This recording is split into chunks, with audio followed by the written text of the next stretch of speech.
Hello, this is Jeff Johnston, host of the Living Undeterred podcast powered by Brightn. Today I have an interesting guest that I'm excited to speak with because he really checks all the boxes in regards to what we're doing with Brightn, with youth mental wellness and just overall human flourishing.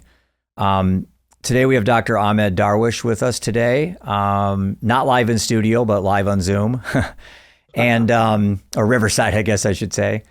And today I'd like to start this conversation off. Well, first of all, welcome to the show.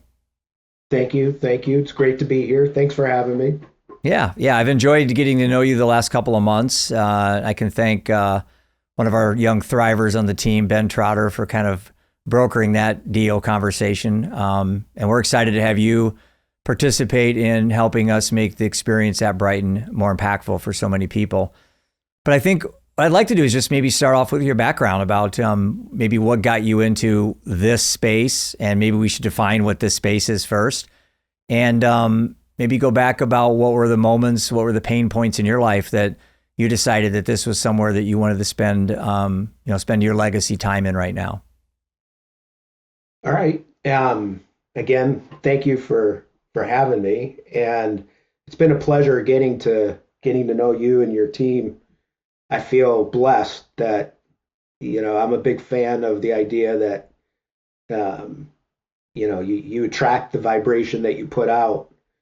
And I love the fact that the vibration that's been put out has led me to yourself and the Brightn app team. I would say, how did I get to where I got? So I took the road of, becoming sort of the family psychologist at a very early age. And I grew up in a household that had a tremendous amount of trauma of all kinds. And one of the ways that I survived and then eventually thrived was by learning how to identify what the needs of others are through listening and through empathy, and really paying attention to both what keeps you safe, but I always had this other part of me that wanted people to be happy too.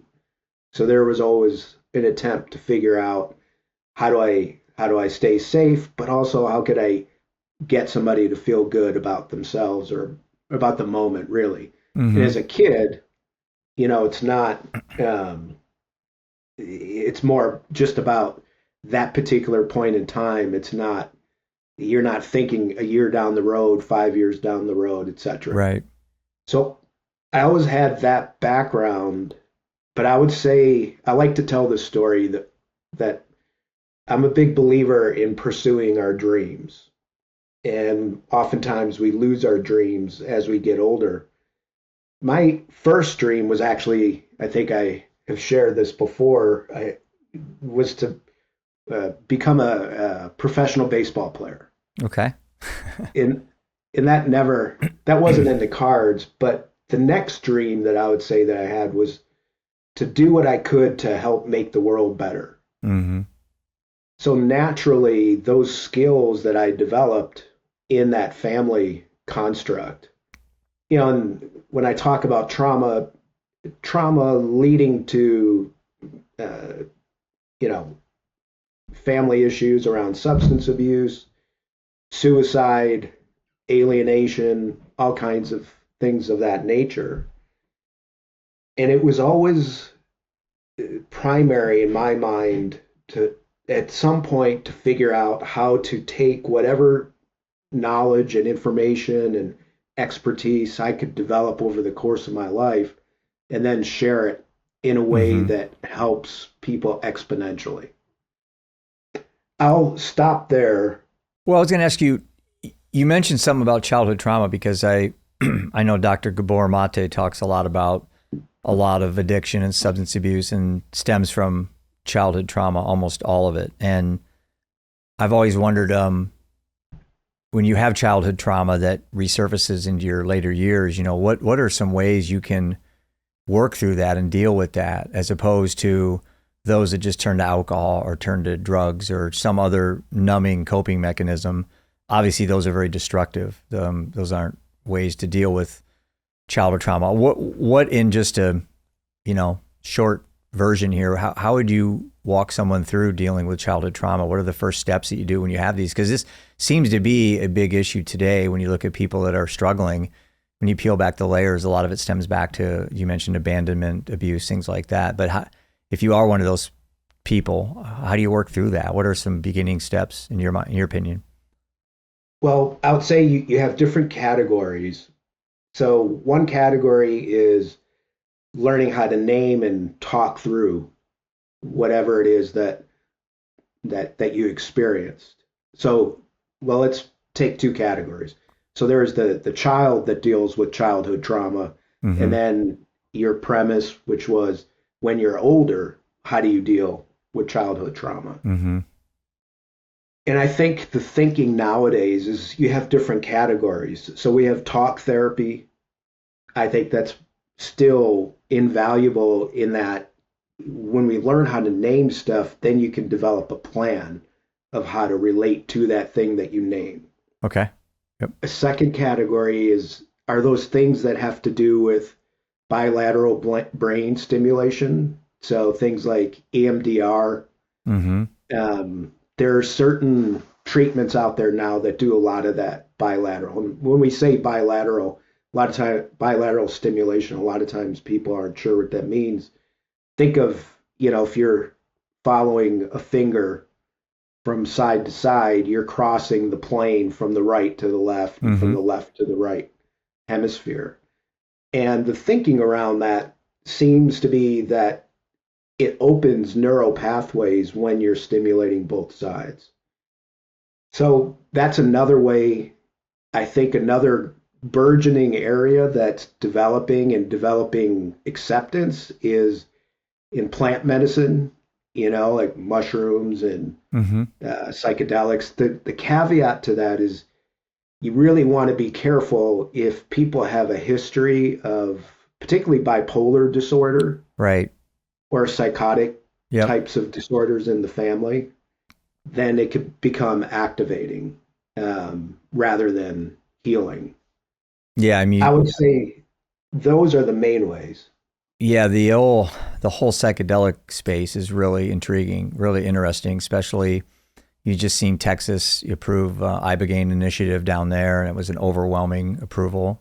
Last I saw, I'm not sure if you're familiar with Ibogaine, but some of these psychedelics, I mean, I call it kind of a mini gold rush in a way. It's like everybody's rushing to it right now very quickly. And I think in regards to like PTSD, trauma for veterans, things like that, there has been a lot of evidence that these things do more good than harm. Obviously, there's going to be outliers. I mean, you got people that have bad experiences with human therapists and with certain, medicines, SSRI's example. But I think my curiosity has been piqued with looking at the way we've done things traditionally, like in psychology and things like that. And then you kind of look at the evidence, how has that worked? And you look at our society today and how many people are really struggling.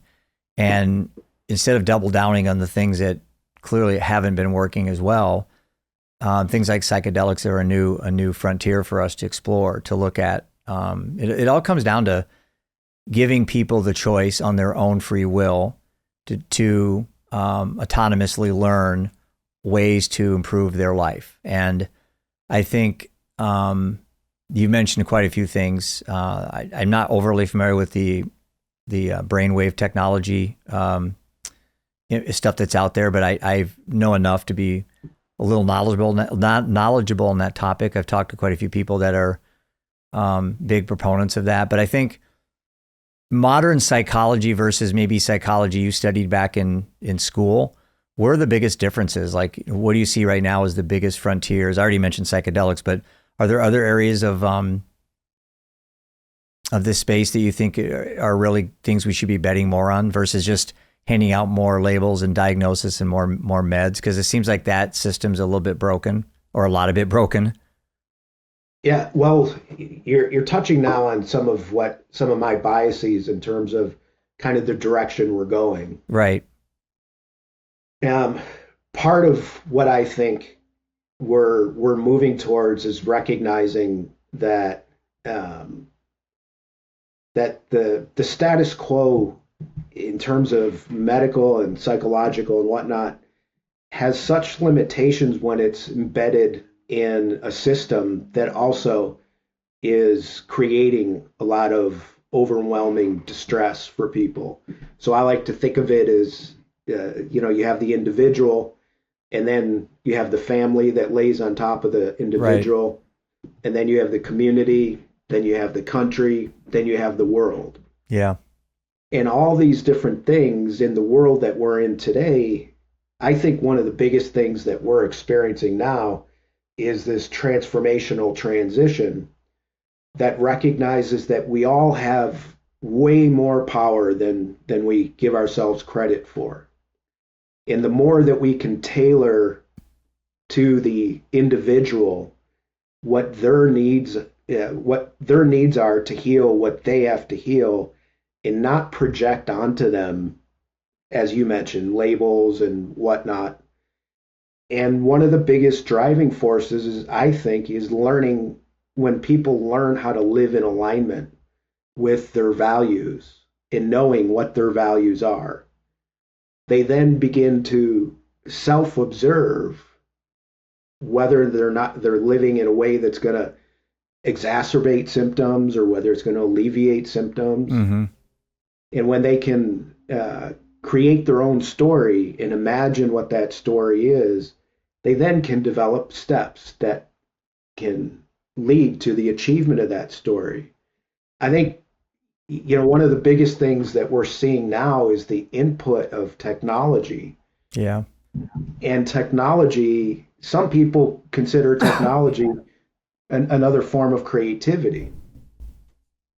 So if we can access technology as the Brightn app is doing, yeah, and all the different developments that are happening so quickly, if it becomes accessible to more and more people, mm-hmm. then you're going to have people able to deal with things on a more silo kind of level, mm-hmm. where they don't have to rely as much on what the experts say. That's right. Part of my thing is that we all have a certain amount of wisdom, and we all have a certain compass. And when we can tap into that, and there are certain ways I believe we can tap into that, we then take huge steps forward in figuring out, well, what's the path then for me to fill in to get me where I want to get. Yeah, you mentioned AI. That's obviously a hot topic right now, not just on the Brightn app, which, we are AI powered mental wellness planning app, but just AI overall. And I think what people need to be really careful of or be aware of is kind of the naive nature that we go into AI, and that when you're on these, Chat or Claude or Gronk, whatever you're using, you have to understand that, when you put your information out there, you're not really sure where it's going, how it's being collected, how it could be misused to manipulate something you're doing on your, social media or whatever. It is kind of the wild, wild west. And one of the selling points for us with Brightn is we may use chat within the parameters of our app, but we've trained it differently. The analogy I use is, let's say you have two pit bulls, and you have one pit bull that's just on a leash on the front yard on your porch, and people walk by and he just goes nuts all day long. And then you have another pit bull that got trained by loving, compassionate people in a loving house and was treated well. They're both pit bulls, but one's having a better interaction with humans than the other. And I kind of think of AI a little bit that way, is that not that the AI outside of a protected, encrypted system like Brightn is bad. I just think people need to be aware of what they're doing when they're throwing information out there. Right now, I think high percentage of teens in the United States now basically use like chat just for things like advice on cryptocurrency or, dating advice. Or I hate to even say this, but there was a situation, we talked about this in a team meeting, where I think her name was Sophie, was struggling with her mental wellness. And maybe you're familiar with this, Ahmad. She asked the AI to actually draft a suicide letter to her parents, which is just nauseating to me that AI would even offer to do that. Those are systemic problems that I think are challenges, and at the same time, for us, we think they're opportunities. Though, I mean, you can be critical and say, I remember when electric cars came out, everyone said, hey, the first one that crashed, these things should be banned and stuff. Well, it takes unfortunately, those events to make these things better. And I kind of look at AI a little bit like that way. My question to you is this. Where do you see AI as a complement, helping psychologists, psychiatrists, therapists, teachers, coaches, parents? How do you see AI playing an important role in improving human flourishing? I know that's a loaded question, but with your background, where do you see AI really helping people improve their lives? Well, I see it as the sky is the limit. I do too, by the way. Yeah, and I'd be curious to hear like what compels you to believe that. I believe that because if you even the playing field, if you think of what AI is the democratization of information and knowledge. Mm-hmm. So if everybody has access to the absolute smartest thing in the universe, now you're changing the playing field in a way in which everybody has a shot of some kind. Yeah.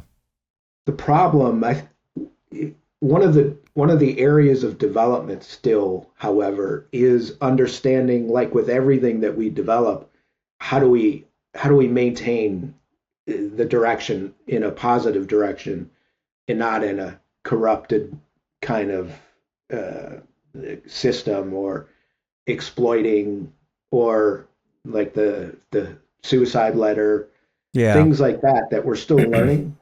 But the other thing is also, as we're changing in this transitional transformation that we're in, or transformational transition, it means changing our job market, not being afraid of it, but realizing, for example, one of the things that I believe I'd love to see in our education system is that there's an AI component to every subject that's taught in every class in every school. There will be, I imagine.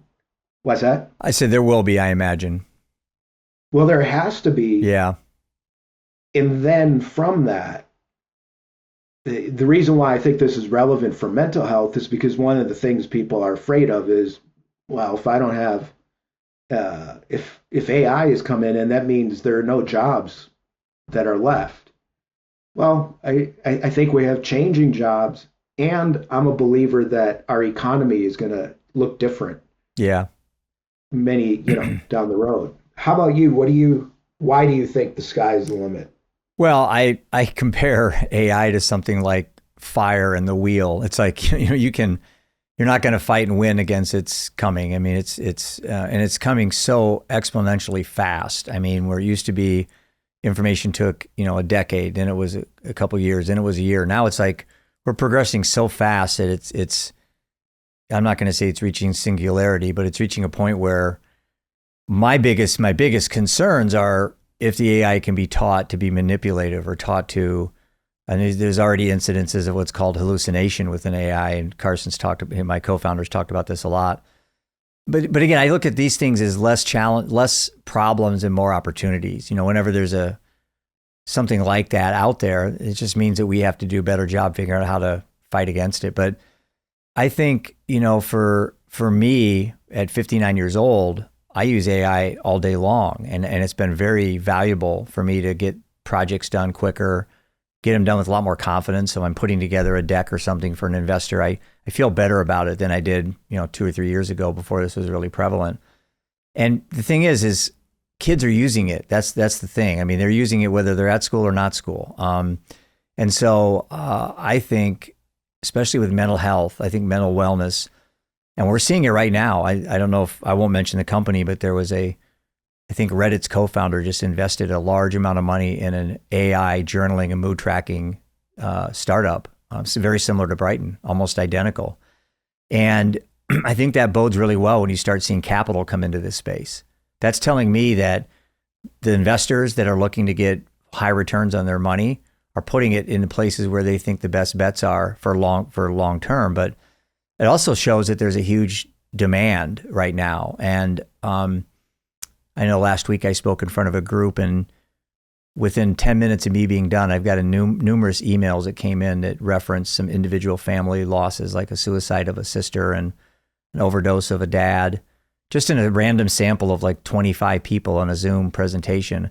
I think I told you when we first met, 909 people die every day from the deaths of despair. So you have to really think about that. 909 every day in the United States alone from the deaths of despair. And that'd be alcohol, overdose, and suicide. And so my sense of urgency, why we need to really get a grasp on this, is that these numbers are not going in the right direction right now. They're going in the wrong direction. And I think AI can really do a lot to help start to plateau off these, not just the deaths, but the collateral damage in a family. I mean, you don't have to have someone die to be destructive in a family. I mean, before we lost Seth, there was a lot of problems we were having. The foundation of our family was crumbling. Just dealing with one person struggling, especially when it's a child or a young adult. So I'm kind of rambling, but I think the reality is that AI is here to stay. I think it can be an ally, not an enemy. And I think we also need to be careful, and we need to know what type of AI you're using, how you're using it. Does it have guardrails? Are there protocols? If people are threatening self-harm, what's AI's responsibility, or the people that have built the AI, what's their responsibility? You have a moral obligation, you have an ethical obligation, and you have an investor return obligation all at the same time. And those can be mutually exclusive. But the reality is, I'm optimistic, and I'm not an AI expert like my co-founder Carson is, but from what I can gather and how it's helped me, I know when I've had struggles with my mental health over the last couple of years, just using our app, and obviously I'm biased. I mean, it's our app, but it's helped me a lot. Just the empathetic listening, the social emotional learning, the cognitive behavioral therapy, all these things that we trained it on have been really beneficial to me. So again, I hold out to be optimistic on AI, but I am worried about how fast it's evolving, and if it can be taught to be manipulative of human emotions and needs, things like greed and envy and fear, and learn to prey on that, then I think we're going to have some really big issues with what it'll look like down the road. Would you think that's a fair statement? I think it's a fair statement, and I think it's indicative of what I would say are sort of at the root of sort of a spiritual crisis. Yeah, I'm happy you brought that up, because I do want to bring that up too, because I think that's a huge spiritual crisis. Yeah, that is so important today, because I think a lot of people are lost. Meaning and purpose is a thing we talked about when we first met, and that's why purpose is one of the 3 tenets on our app.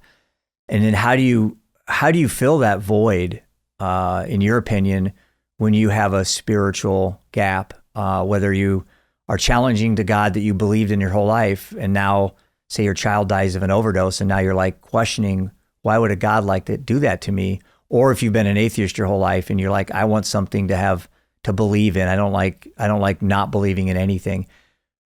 How do you think people can help resolve that spiritual crisis we're in? 'Cause I agree 100% with you. We are in a spiritual crisis in this country, if not humanity overall, and people are really looking for answers. And I don't know what the best way is to help somebody who's struggling with that. Well, I think there are 2 elements. One element is, so I have this expression, whether you use the word God or not, is one's choice, but I'm a believer that God doesn't choose the qualified. God qualifies the chosen. And we are all chosen for something in this one chance at this one life. And when we learn to recognize that the qualifying moments are the challenges that we face, and that those challenges are actually the pathway that are leading us to our purpose, and that is being lit for us, then our sense of self begins to shift. to, oh, I'm dealing with these hard things, to, look at how I'm growing. Look at how I've had to get myself up in order to elevate to the next level of my development. Coupled with that is the idea that psychologically, you know, I would say we're in a period of regression, a period where, we have one party that wants to go back to the 1950s, another party who wants to go back to the 1960s. And what has to happen is we have to continue to move in that direction where we're elevating and becoming more and more authentic. Yeah. I'm a believer that authenticity, it has the highest vibration.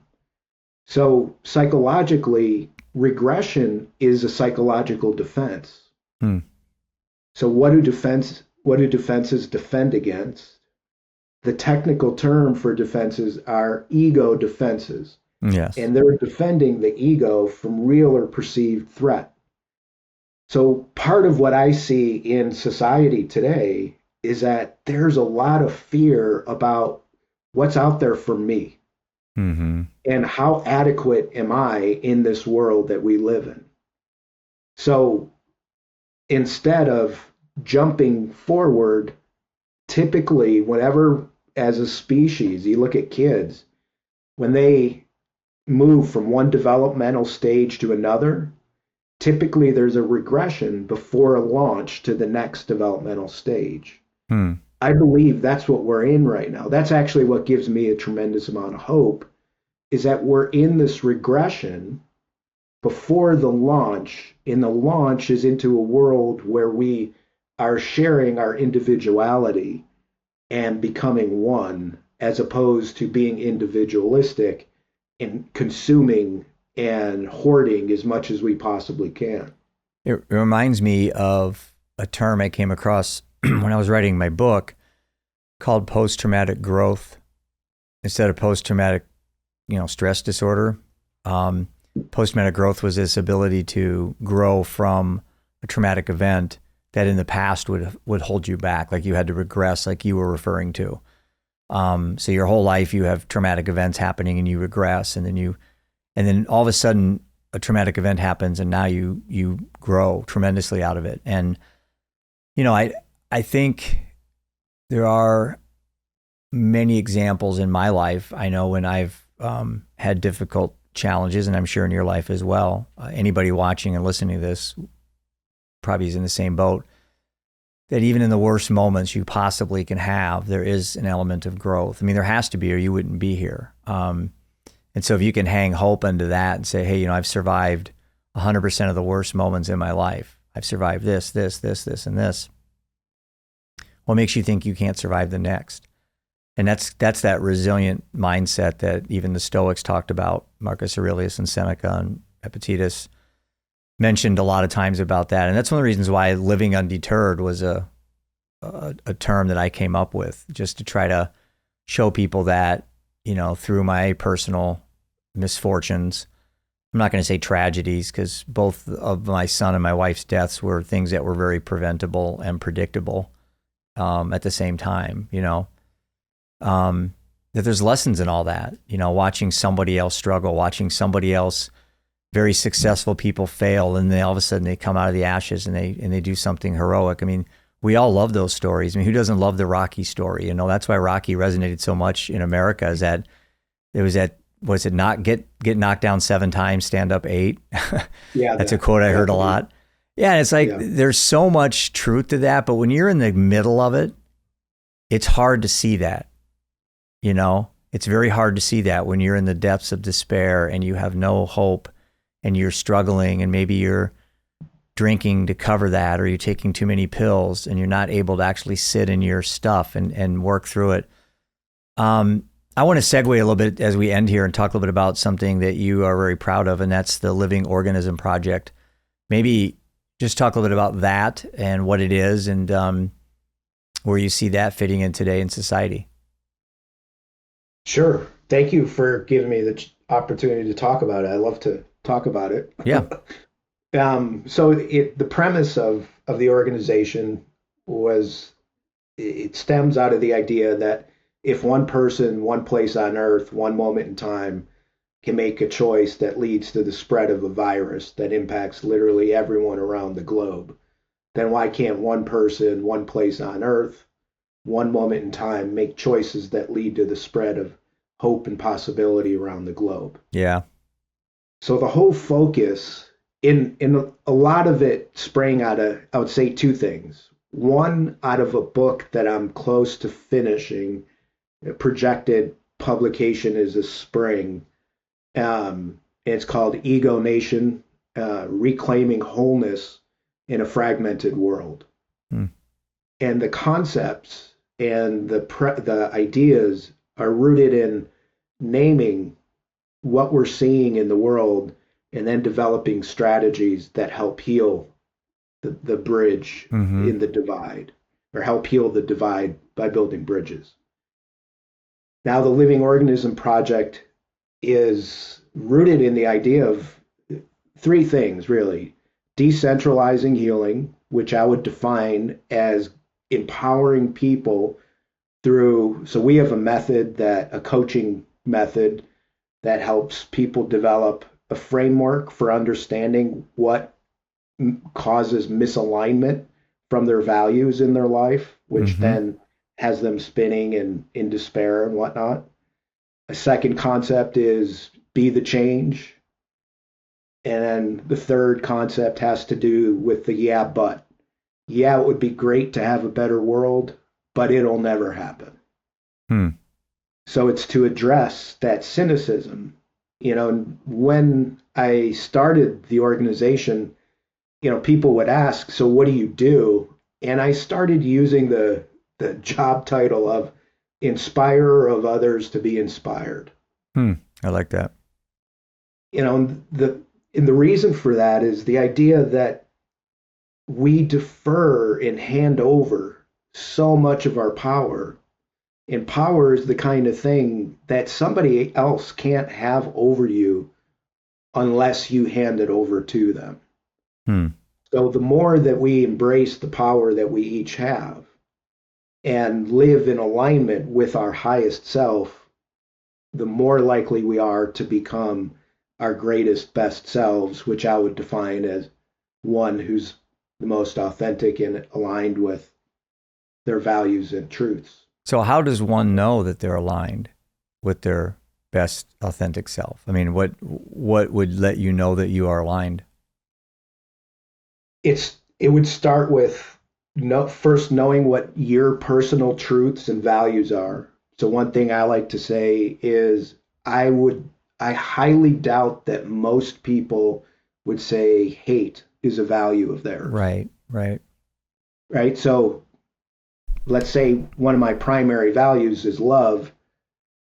And how would I know that? Well, I would know that by listening to my intuition, listening to my heart. And intuition is one of those things that I feel we've undervalued. And one of the things we're moving towards, and I think this is part of the whole plant medicine phenomenon, is that what it's reinforcing is the accessing to the answers that exist inside and through us. So when we're able to access our intuition more and more and better and listen to it and have the courage to follow it, I like to say that in order to become our most authentic self, we have to have the confidence to become an N of one. Right? A sample of one, which means I am the only version that's ever been here, is here, or will ever be here again. But if I'm living a life where I'm trying to fit in, then I won't be that N of one, and the world will be deprived of that gift that one person came here to be.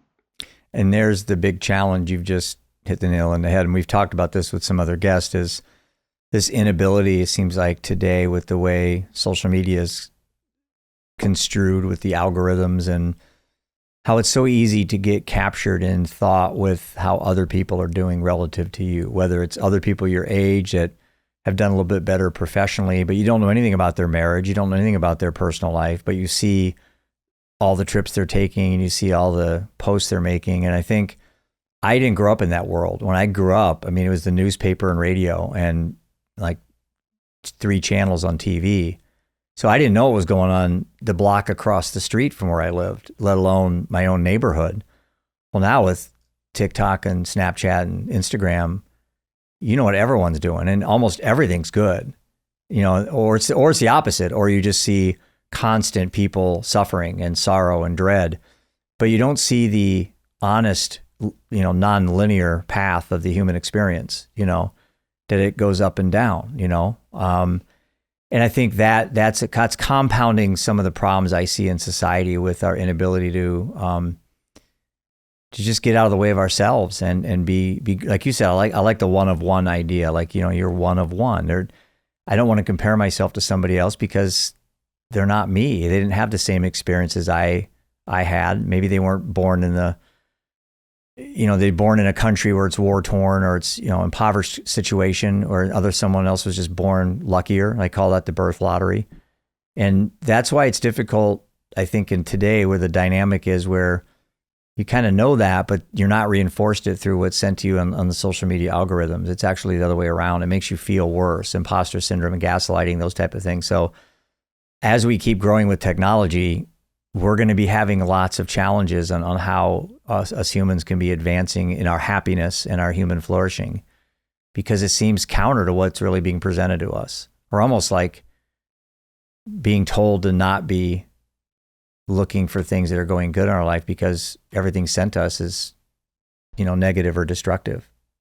I'm being a little pessimistic there about how social media is, but I notice myself, even if I'm on TikTok too long, apparently I click on the wrong videos, and after about 3 or 4 minutes, I'm starting to get multiple videos of things that are fightings or shootings and things like that I didn't intend to when I just happened to watch some news report. So I think that's a big issue, I think, today with how people are doing and why people are struggling, is just this inability to not disconnect and not compare yourself to the people all the time. Yeah, you make me think of, there's a quote. It's actually one of my favorite quotes. It's comparison is the thief of joy. Yeah, it is. You know, and I think that the world that we're attempting to live in today, you know, when I look at kids and newborns and whatnot, I think of what world are they being born into when we have all these things that are seemingly, you know, very difficult. And I wanted just to circle back to something you mentioned earlier, the idea of, you know, when we fall down in life, that is the main, and some would say the only way that we could actually give testimony to something beyond us. Mm-hmm. It's through the getting up when we fall down that we have that experience of, you know, that expression of there's that picture of footprints, and there's one set of footprints, there's 2 sets of footprints, and then there's one set of footprints. And the caption is, you know, it's like, God, where were you? Mm-hmm. And God's answer is, well, I was carrying you during that time. Yeah, I've seen that. Yeah, and my only point on that is just to say that whatever your belief system is, I do believe it's crucial that we have some kind of belief system that helps us orient ourselves to survival, to thrival, to peace, to love. And I believe that's the direction we are going. We're in this regression where you see old time things happening. Like when the war in the Ukraine happened, initially, the first thought that went through my mind was, doesn't this look like an old film? I know. This was something of yesterday, you know? Right. But I get tangential a bit. No, I understand. What do you think? Well, yeah, these are certainly unique times to be alive. And you look at how fast, like I mentioned earlier about AI in general, but just how fast that we are scaling things so quick that I don't know if our brains have the capacity to handle the speed at which things come at us. And then mundane things we struggle with, but we're expected to keep up with these things so fast. And I'm excited that the tools we have to increase human flourishing are in abundance, that we have them available. And with every tool, you can use it to help yourself, or you can use it to hurt yourself as well. No, I remain optimistic, but cautiously optimistic. I guess I'll leave it at this with you.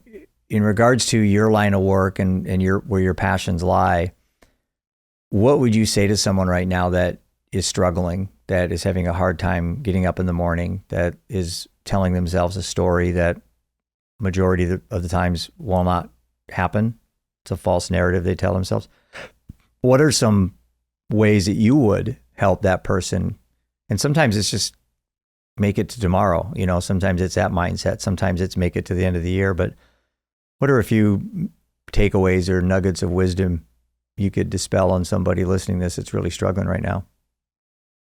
Well, first thing is practice the breath, the power of the breath, and breathing, and slow down enough to be present in the moment that you're in, and to focus on what are some things that I can do today.